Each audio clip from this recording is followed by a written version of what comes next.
Good day, everybody. Hi, I'm Dr. Neda Amani, and welcome to the Dr. Ned Show.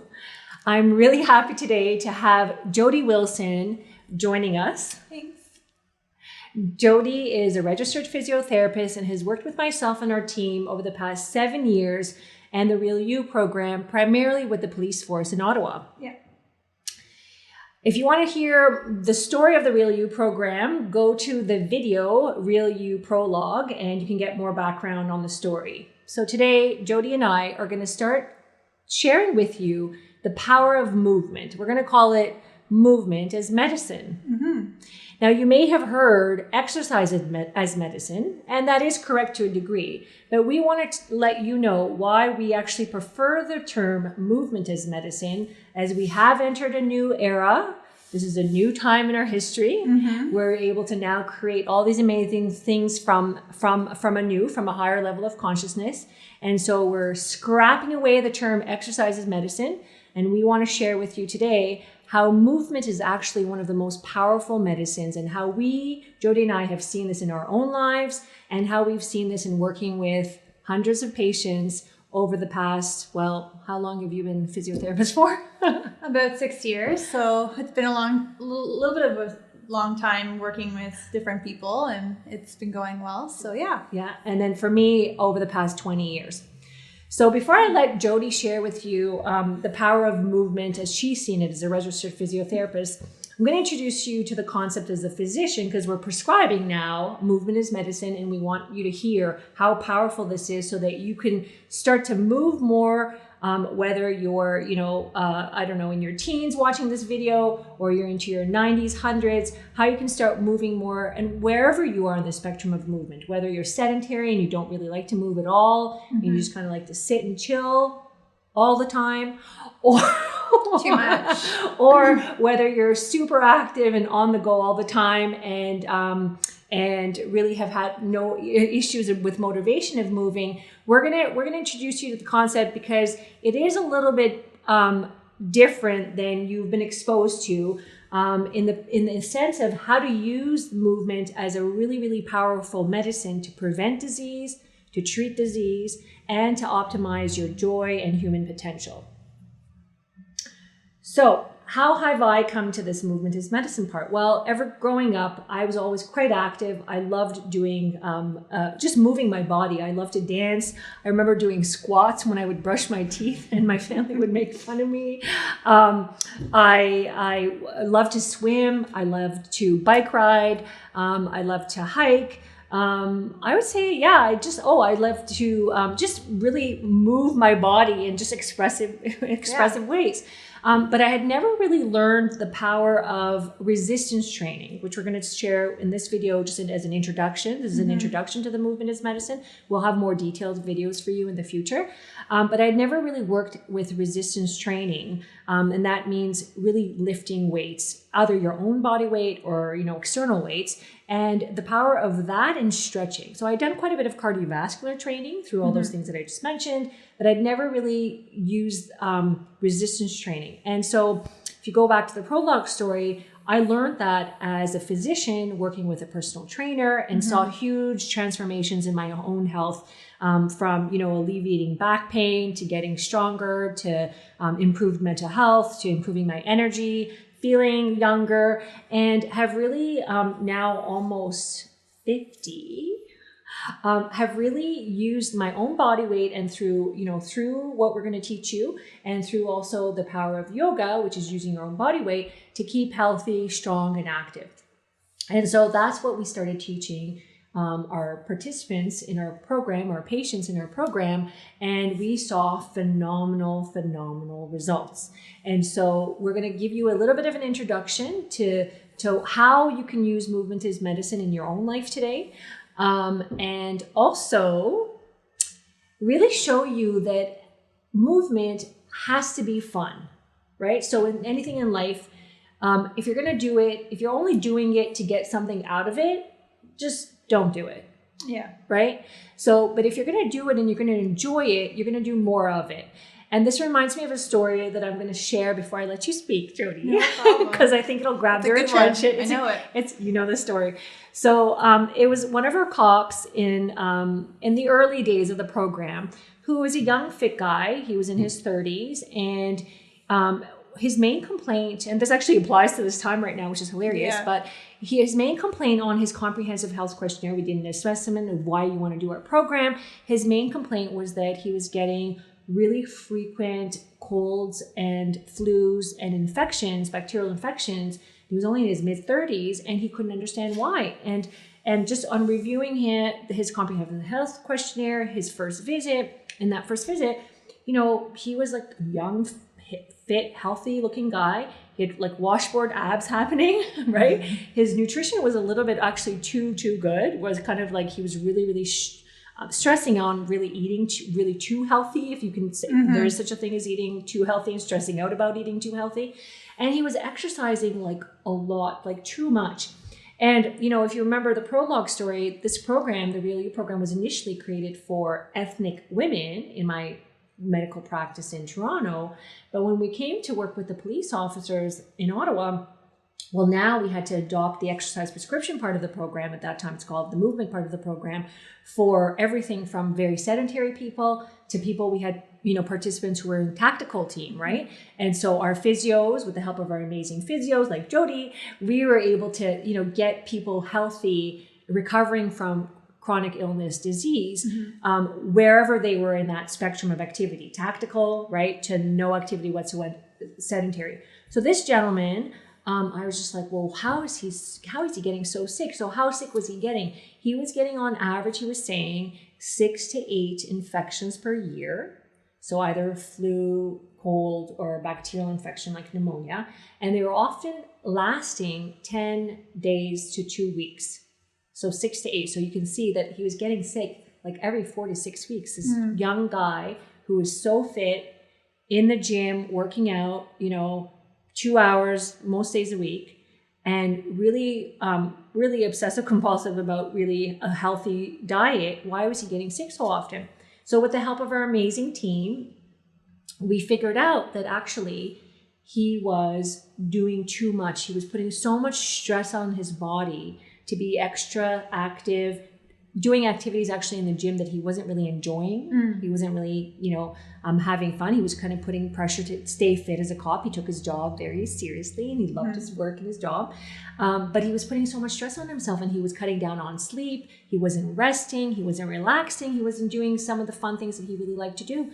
So within 6 to 7 months of the program, he came in and he was like, and I didn't know, right, until we saw these results. He came in and he's like, you wouldn't believe it. And I was like, what? He's like, I've actually now I haven't had any infection for at least a few months. And the last infection that I had lasted less than a week, like 3 to 4 days. I can't remember exactly how long, but 3 to 4 days. And that program was about 15 to 16 months long. Or 13 to 15 months long, something was over a year. And this was an amazing result. So at that time, that's when I realized as a physician, because I hadn't been taught anything about the power of the use of movement as medicine, that movement is really important, but it's really important the dose of the movement. So if we're prescribing it as a physician, right, the dose, the frequency, the intensity, just like you would give a medication, that's really important about movement too. So on that note, and the fact that it has to be fun and enjoyable, and it should never stress you out to make yourself active. Because if it is, stress, we would say, is like really the number one killer. So it has to be fun and enjoyable and not cause extra stress. So with that story, I'm going to pass it over to you, Jodi. So one of the things I liked about working with Dr. Amani is the fact that we work with a variety of people. And for the first little while, it was mostly the Ottawa police that we worked with. And most people would associate a lot of the police officers to have high levels of fitness. And for the most part, that is true. But like we discussed, exercise is a really kind of a bad word in a lot of sense, that it seems overwhelming for a lot of people. Or time consuming is a big one. So we've replaced that with movement. And what we've come to learn with working with so many different people is movement can be a walk, And sometimes that's what you need depending on what's going on in your life. And that's okay. The prescription does need to change, just like any other prescription that would be assigned to you. So when we're working together, the first thing we do is we have participants come in, we meet, I find out what they've been doing in the past, what they love to do, what are their passions, and then find out how they are currently moving. So there's lots of examples. We're going to go through some of those later today. Like a squat. A lot of people think squatting is bad for your knees, but in fact, we have to squat every day to get in and out of a seat. So knowing how to do that safely is important, and it can become a movement that you can do and strengthen yourself. But it's also, we learn how to move together and explore movement, finding new ways of having fun, going outside. So a lot of the times we meet, we actually will go outside and move. And find out how they're feeling, and being mindful during their movement, knowing how their body felt before they moved, how it's feeling during, and then how are they feeling afterwards, and how that's affecting their overall well-being, not just in that moment, but that day, how they're sleeping, how their mood has changed. So having the right dose, and like we discussed, that right prescription is really important. And that's what we really focus on, is finding ways that we can connect with them and finding out what the joy is, what they want out of this life, and how to improve their quality and have fun, because 2020 wasn't fun for a lot of people, and we need more fun, and movement is the fun medicine that we get. And so also the key thing being that the whole program, our whole work with these videos is to really show you that the most important thing is to listen to your body, right? So how many times, this young man wasn't really listening to his body when he was obviously either really tired or stressed or pushing himself too much, right? And just like I didn't know how to listen to my body either. If you just did a little excerpts on my own health journey until you start to see, well, I'm not feeling great, either emotionally, mentally, physically. And what is it? And so some days you've told participants just rest. Yeah. So a lot of the participants that we saw were actually overtraining. So they were doing a lot of high intensity type exercises that were depleting their bodies of any energy, and often leading them to be ill. So we found out ways that they can move that maybe help complement their nervous systems and regulate their nervous systems better, and actually notice an improvement in how they feel overall. So in our assessment, we look at some basic movement screening that we do together. Some of them are specific to the police in their occupations, but in any occupation, we look at specific movements they do, their posture. Right now, we see a lot of people with, I consider it tech neck, basically too much YouTube videos. Not that this is make sure I don't have a technique happening right now. Yeah, this one's probably a good one. But yeah, so we're seeing a lot of postural problems, even in younger kids. Yes. Because screens are such a big role in our society and just our everyday now, we're seeing a lot more issues with posture, forward head postures, that are leading to much earlier postural changes that I would have never assumed I'd see when I was in physio school, that I'm seeing now. I look at body circumference, so not a lot of physios do that, but we do because it's a huge health marker. Yeah. So waist circumference is a big one. That's where we very connected to chronic illness and disease. So diabetes, high blood pressure, and certainly it plays a role in pain. And we don't really look at weight as an FYI. No. Because weight, we'll have another video on weight, but that waist circumference is way more important than what the weight on the scale is. And more important than that, how you feel in your body, right? So I always say you can be a, size 3-2 skinny winnie. And, and I used to, I'm right now 25 pounds heavier than I was in my 30s. But I feel so much better. I don't have any sicknesses, right? I feel strong. I'm much stronger. And so I was much skinnier before, but my size is actually the same. So my size hasn't really changed. If not, it's a little bit less than I was in my 30s. So don't go by weight. Go by how you feel in general for health and strength. And then also, The size around your belly is important. That belly fat, we've all added it. I've added it during the COVID-19 situation. But you know, that is one of the key measurements that we do. And you know, if you can, and blood pressure and heart rate. And we look at how blood pressure and heart rate changes with how we move. So for some of the participants that come in with hypertension, just one dose of movement in a half hour, they see a huge change. And actually that change can be sustained for hours after you move, if it's the right prescription, where it can actually increase and cause some symptoms if it's too high or not enough, depending on what you're doing and what the issues may be. And we'll talk about the role of movement or exercise movement and, you know, too much or too little and disease, including high blood pressure, diabetes, cholesterol, chronic pain, cancer. We'll talk about that in future videos. But today it's really to get you thinking that, you know, movement is important. It's not exercise. It's not a should or a must. The key is to start exploring your body, right? Just like how is it to your body? Because that's going to prevent injury, that's going to prevent illness. Having fun, and getting outside if you can. I mean, there is beautiful trails that I have never seen and explored this past year here in Ottawa. That I think now we have the opportunity to try new things, explore, do some online classes, or try that new trail that your friends have talked about and see how you feel. And this is the opportunity to experiment in movement and have fun and learn about how it plays a role in your long-term health and well-being, but in your quality of life. Yeah. Oh yeah. So walking is actually the most powerful movement out there, is walking, right? So when I started learning about the power of movement, exercise, and health and well-being, I started studying centenarians around the world. So people who live over 100 all over the world, whether they're from Japan, you know, they're China, Italy, you know, the Middle East, North America, it doesn't matter. People who live over 100 all over the world have similar things in common. And we're going to be sharing with you those things. And those are the underpinnings of the pillars of the Real You program anyway. And we're going to be sharing them with you. But around movement, the thing that they have similar all across is they're not going to gyms, these people who are over 100 all over the world, right? Majority of them are not going to gyms.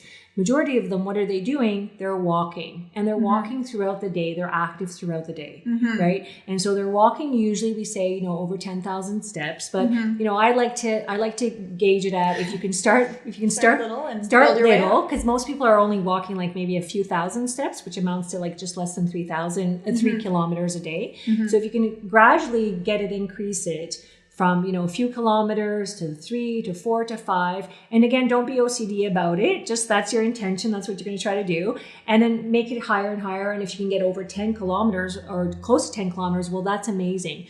And you don't have to do it all at the same time. You don't have to put an hour and a half to go for a fast walk. You can do 10 minutes here, 15 minutes here. You know, I tell our participants, don't park close to, well, no one's going out right now anyway, but if you were to go out right now, don't park close to where you're going. Park far. Be happy that you don't have a parking close by, because that's an extra 10 minutes. Take the stairs everywhere. Walk to, you know, to get where, whatever you need to do for your errands, try to walk if you can, because those little increments of 10, 15 minutes will add up. And obviously, if you like, we both love hiking and going out in nature. If you can go out for, you know, a morning, you know, I go in the morning. If you go for a morning 1 hour walk in nature, well, that's wonderful. But add it throughout the day. And when we've done studies, the research shows that people who exercise 1 hour a day in a gym setting, but are pretty much sedentary and just kind of do nothing throughout the rest of the day, right? Are really inactive. They have higher risk of heart disease and strokes or cardiovascular disease than people who don't have that structured 1 hour in the gym, but are active throughout the day, are moving and are active throughout the day. So are carrying their own groceries, right? Are going for little errands and, you know, are walking from the parking lot, all those little things. So just get into the habit of not asking people to bring you something. Go and get, you know, go up and down the stairs so that you're moving and you're adding that throughout the day. Because walking is the best medicine. And again, in nature. And why in nature? Because you have the added benefit of the relaxation effect, which we'll talk about in the future, the parasympathetic nervous system effect of being in nature that calms you down, the exposure to the, to the nice aroma of being in nature, the birds, seeing, just being surrounded has a huge relaxation health benefit for all aspects of our being. Mm-hmm. And one of the things about the program and how we approach physiotherapy is a lot different than what I was used to through my training and through different exposures as a physiotherapist, in that I don't use machines. In fact, the only thing I ever do is educate people, help them move. I assess how they're moving regularly, and assessing their flexibility, their strengths, their motor patterning. How are they moving, in what sequence, what is working, what's not working in their muscles. And then also looking at manual therapy techniques, but very rarely if that's needed. It's in a complement if there is a very chronic issue, and so dry needling and ART and things like that. But a lot of the times we think physiotherapy is something we do when we're falling apart, when we have a herniated disc, when we have a rotator cuff tendinopathy. But the more I have worked as a physiotherapist, the more likely the first thing I'm going to tell someone is, we spend all this time going to a dentist to get our teeth cleaned. We need to spend more time going in and taking care of our whole entire bodies. So going in almost as a preventative measure, and that does apply to everyone. If we have the opportunity to be assessed by a physiotherapist who looks at how you're moving and help you move better, and optimize how you move, is going to be one of the best investments in your health and well-being. But I think it's important that we also change how we view physiotherapy and see us as movement specialists who are there to advocate and help you get moving, and also move with you if you need that motivation too. Yeah, so an amazing, a really good physiotherapist who's committed their life to helping people become healthy through movement knows way more than a family doctor or even a sports medicine specialist, I can say, in many ways, about the role of anatomy, physiology, and proper movement to prevent disease, promote health and well-being, right? Prevent injury even. So how many cases I would see before the Real You program, before my, just jump into this as the way to practice medicine, how many cases would I see of women or men in their 40s, coming to in my early days, in the first few years of my early practice, coming with rotator cuff tendinitis, rotator cuff tears, and they hadn't done anything. They would wake up in the morning and they had pain in their shoulders, or they had a frozen shoulder, or they had, you do an ultrasound and they had a tear, or they had a tendinopathy, and it was for nothing. And I was just like, well, why? What happened? And then only later, through our work with the cops, right, with the police force, we learned that it was actually from lack of movement and use of those shoulders, which and you can expand and posture, and the weak, of the muscles, and the pecs, and the whole, the shoulder girdle, all of it, right? So when you don't use it, you do lose it, and then now it becomes at risk for injury, right? Yeah.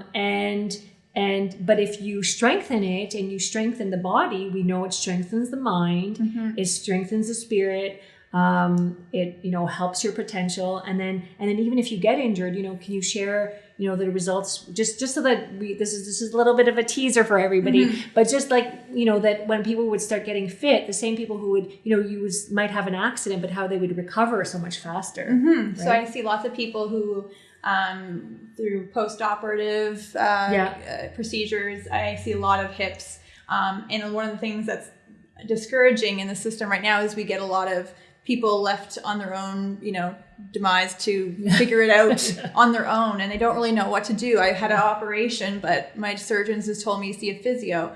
But what they really need is to be shown how to move.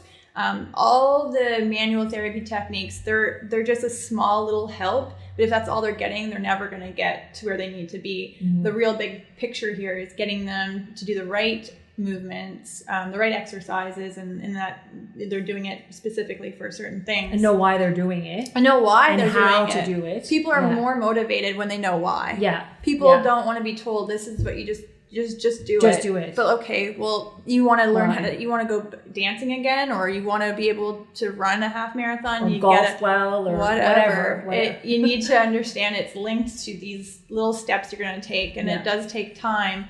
But ultimately, ultrasounds, I hope everyone watching knows, ultrasounds are pretty much useless. There's just a lot of things that are very old school thinking with physiotherapy. They're good for business. So there's a healthcare model, and then there's a business model, which I think is another issue, maybe another video.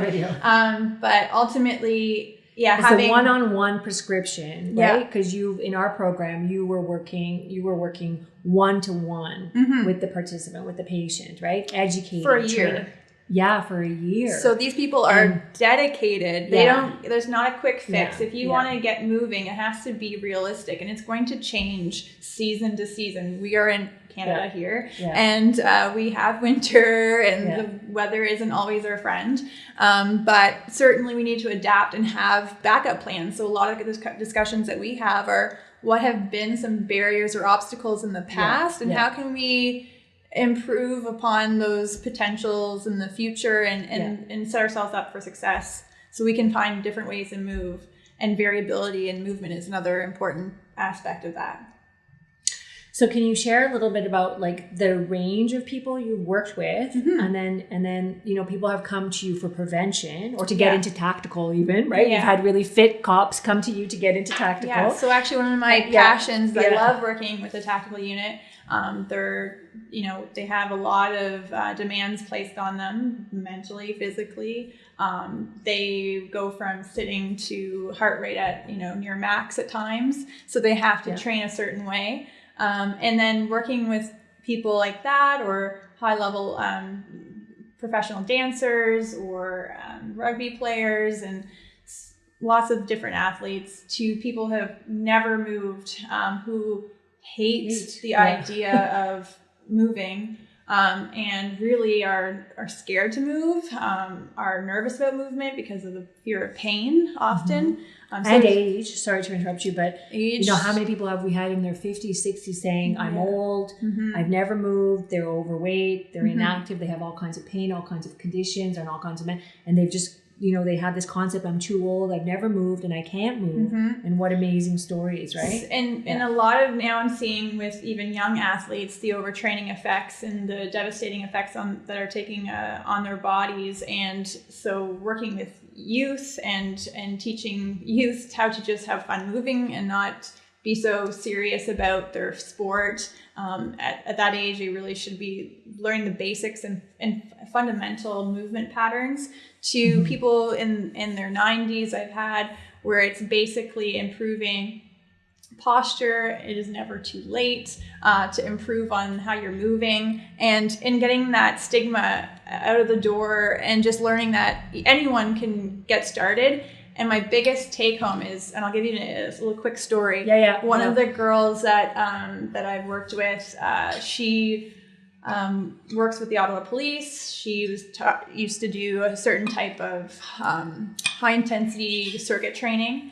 No names will be mentioned with what type that was, but associated with a lot of injuries. Really high intensity. Repetitive, very repetitive, very little instruction on how or why these movements should be done.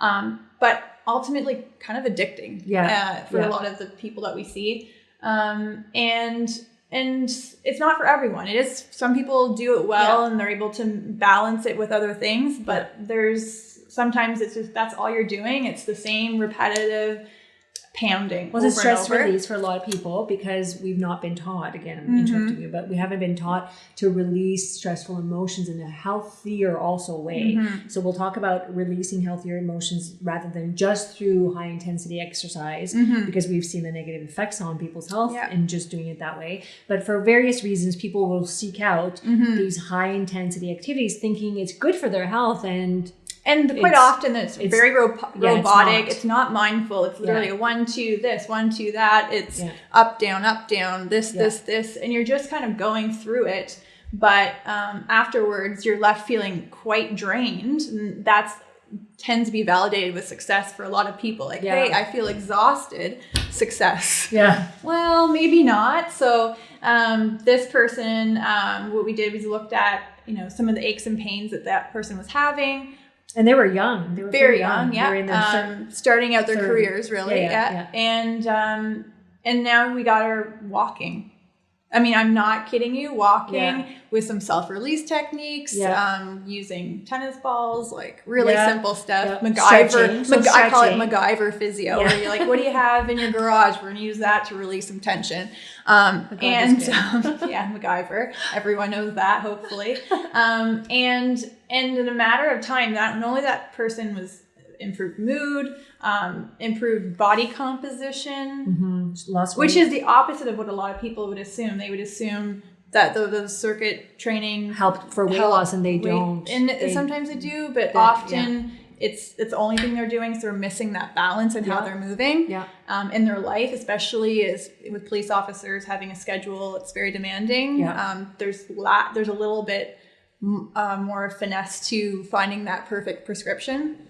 And that person is thriving. They're happy. And the aches and pains. And the aches and pains are gone. So that's just an example of someone.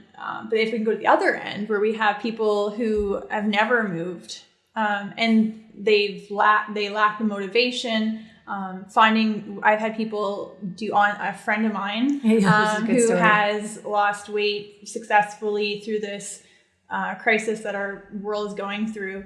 Has successfully lost weight through an online dance class. So specifically moving, whether it's salsa or twerking. I'm not even kidding you. Like, there's all these ways of moving. Some of them better for certain people. But whatever they enjoy, right? Whatever floats your boat, as they say. But ultimately, this person has successfully lost weight, is taking it on herself to learn how to move differently and enjoy it. This person is loving it. I'm so proud of her. She's doing amazing. And she struggled for years. And as a result of someone who moves better and enjoys movement, it's harder to reach for that chocolate bar when you've put in, time that even if you enjoy it, it's still time that we tend to eat better when we move. And also the feel-good hormones, right? You have a better mood. Then you have a better mood, and you're not going to go to sugar or to, unhealthy junk food as often, right? And as much, if you even were to go, the quantity, right? When you're already having a baseline that's increased of health and well-being and mood. We're also seeing better leadership. So we often go to the Ottawa Police. The police college. We do executive police leaders across Canada. We've done quite a bit of workshops and presentations for them. And we found that a lot of them have come back to tell you and the team that they're seeing improvements in their leadership, their quality of life, but also their work-life balance, which I think a lot of people, this is a time of reflection and change in our lives, that more people are realizing the importance of spending time together, because we don't have that luxury right now. No. Decision making, intuition. So there's a whole other concept on leadership and movement and just general lifestyle that we'll talk about later. But it makes sense, because if you're doing something where you're choosing to do it, you're comfortable with your body and how it's feeling, no matter what the size is. You're choosing an activity that's bringing you, more energy, more oxygen, outside ideally, right? With people you enjoy ideally, right? Or alone, whichever is your mood for the day. Then all those things are making you feel the truth, which is you're in control. You have self-determination and the ability to lead your life in a healthy way. And that's why we're here today. So Jodi, we're going to go put me to the test. I haven't been in a gym setting, even though we're here at Amani Health. We'll give you a tour someday soon of the building and what we've set up here. I haven't been in a gym to actually exercise for a long time. My preferred forms of movement are walking, my daily walks. I try to go usually most days, but if I'm not in the mood, I won't go out in nature. I love yoga, although I haven't done yoga in a long time, but I do love yoga and stretching. I do stretching. And then I also love to dance, so and swim and anything outdoors really, when the weather is good. But I haven't been in a gym for a long time. I know the importance of the resistance training, and I use what we have foundationally in teaching the importance of resistance training with either weights at home. I do use them, or my own body weight. So you're going to take us to our gym here at Amani Health, and you're going to test me, show how badly I've gone out of shape in some ways, maybe some ways not, during the COVID year that we've had, and then introduce you all to a few fundamental, really important exercises for you to be able to get the right form, right, and the right proper instruction wherever you are, because we've seen people on either spectrum of really fit, really, active, and people who've never been active and don't know anything about activity and are really scared or lack confidence, and everything in between. We've seen that these basic exercises, most people don't know really how to do them well. And a lot of it has to do with breathing. So a lot of people, when they're moving more or doing some exercises, they're holding their breath, or they're not even aware if they're breathing. I'll ask them after quite often, where did you feel this, or was there pain? And often the answer is, I don't know, I'm just sort of sore everywhere. That's never the answer you want to hear. Just FYI, if you're out there trying to move for the first time this year, you want to be aware of your breath. When I get people to do something, I tell them it's for 5 breaths or 10 breaths. It's not a time thing, and nor should it be. It's a quality thing. So when you're starting out, and many people today may be watching it for the first time going, yep, that's me, I'm starting. Don't be overwhelmed. Just know it starts by a few steps. And then getting yourself set up for success means starting small. Literally 20 minutes 10, sprinkled 10 across even, the day even makes 10 a minutes. world of a difference. And being present. We'll talk about mindful movement later, but I just remember scenes of going to a gym and having the person on the treadmill drinking coffee or reading a book, and they're just kind of going through the motions no matter what you're doing, right? Even if you're lifting a weight. And so we know studies have shown that if you lift the same weight, right, and are present and are paying attention to the weight and breathing properly, with 10 reps, right?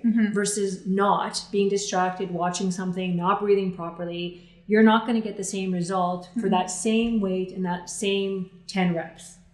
So the breath is really important, and the concentration, mindfulness, being present on the muscle that you're using, what you're doing, being present, is really, really important in strengthening and stretching whatever your goal is with the activity that you're doing. And knowing why you're doing it. It's a perfect example being a plank, where people feel it are often all over, but really there's a certain area that we're trying to target.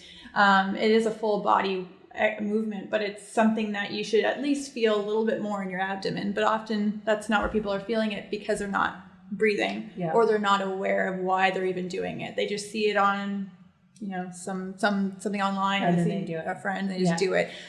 Copy paste approach. So do you want to let us know the 4 things that you're going to put me through? So the first thing we're going to cover is just diaphragmatic breathing, because it's the first thing we should be focused on, is how we're breathing. And then the second is going to be a squat, because often people, as people age, that's are not squatting properly, or it's pretty much one of the most important things you need to know how to do properly to save your back, to save your knees, be able to be upright and mobile into your 90s and 100s, which is our goal with what we're doing here. And then one's going to be not a strengthening, but it's going to be just for posture, because right now we're seeing a lot more people on screens, and we're getting a lot more of that tech neck I talked about earlier. So lying on a foam roll and a bridge associated with that, which then you can learn how to do both, and stretching the chest as well as a bridge will help improve upon that posture you're getting from sitting too much. Okay, so we're going to do the diaphragmatic breathing. Plank. We're going to do a plank, We're going to do an important squat. Oh, I forgot to mention plank, but yes, plank. Yeah, and then we're going to do the chest opening, to prevent for posture, which is really important, right? For mobility and there's only a few pieces of equipment I ever say to people you need, and really you don't even need it. But certain things that could be beneficial is a couple of tennis balls if you have them around.